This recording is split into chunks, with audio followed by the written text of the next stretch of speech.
ladies and gentlemen. Welcome back to the Conscience of Kansas radio program. As we do every week, we're laying the law down, bringing you that conservative information from coast to coast and around the world. And we just went on a marathon commercial break that has now ended, and we are bringing you back to the program. And we are going to start with our next guest, which is Dinesh D'Souza. And Dinesh D'Souza is a prolific author who has written several interesting books. He's going to be a guest speaker here at Kansas State University this Thursday, September 11th at 7 o'clock p.m. in the Forum Hall in the Student Union. And for you folks that are just learning, all you news Wildcats that are learning where things are at, the Student Union is on the ground floor of the Student Union. That's September 11th at 7 o'clock p.m. in the Forum Hall. The title of the lecture is going to be, Was the Cultural Left Responsible for 9/11? Dinesh D'Souza is the author of many books, including The Enemy at Home, The Cultural Left and Its Responsibility for 9/11, What's So Great About America, and The End of Racism. He has also a book on Ronald Reagan that was very interesting. And Dinesh D'Souza would like to welcome you to the Conscience of Kansas radio program. Thank you. It's nice to be on the show. Well, you know, it's our honor. It's our pleasure. And we're so happy that the Kansas State University Young Republicans helped to facilitate our chance to speak with you, because this is our program. We bring the biggest names in the nation right here to the people of Kansas. And you are definitely one of those people. You've had many, many interesting books and many interesting debates. And I'd like to talk about both of those in just a moment. But could you tell our Kansas listeners a little bit more about yourself? Well, I'm a native of Bombay, India. I came to this country as an exchange student. I went to Dartmouth College, where I became interested in conservatism. I then I came to Washington, D.C. as part of a generation of young people inspired by Reagan. Ended up working in the Reagan White House for a couple of years, the last 2 years of the administration. And since then I've written 8 books on a wide variety of subjects, and I'm now sort of following with great interest the election debate. I'm also particularly excited. I'll be speaking in Kansas on September 11th. So it'll be a good chance to talk about the election, September 11th, and what are we going to do about the long-term challenge posed by radical Islam.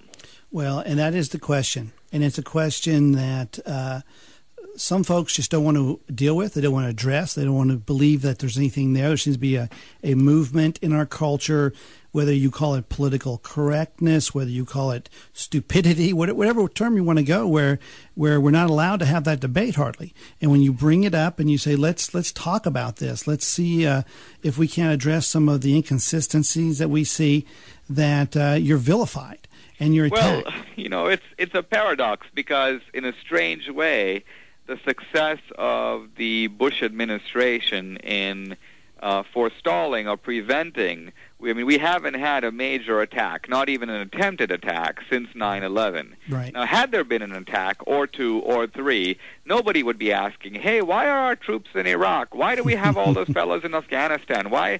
So it would be obvious. But ironically, the fact that we've had relative peace since 2001 has lulled people into thinking that, you know what, maybe this was a freak episode.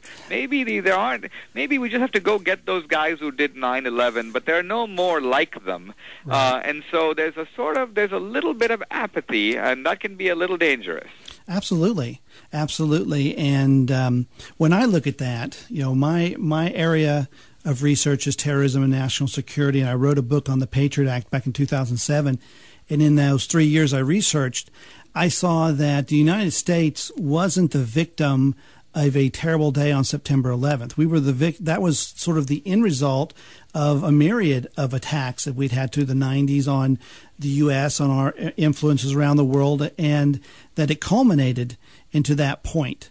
And it seemed like to me, with the strategy that we had, the reactive strategy that we had through the Clinton administration, that it was almost inevitable that we were going to have a major event like that. And it took President Bush in changing the scope, not only through the Patriot Act, but through other initiatives, to have a different mentality the proactive versus the reactive philosophy of fighting the war on terror that changed things. And I think you're right. I think we are a victim of our success a little bit now. Yeah, I will say that I think the Bush administration has fought this war somewhat narrowly. And by that I mean focusing on Iraq, which is clearly the node center of, in fact, the Islamic radicals acknowledge the node center of what they call World War III. So Iraq, to me, is very important. But on the other hand, I do think that this is not just a military war. It's also a diplomatic war. It's also, in some ways, a cultural war. And it's a war of ideas. We understood that when we fought the Cold War. And you know, we had Radio Free Europe and Radio Liberty. America would hire Soviet emigres who would make the arguments for democracy, for constitutions, for minority rights. We were fighting a war of ideas.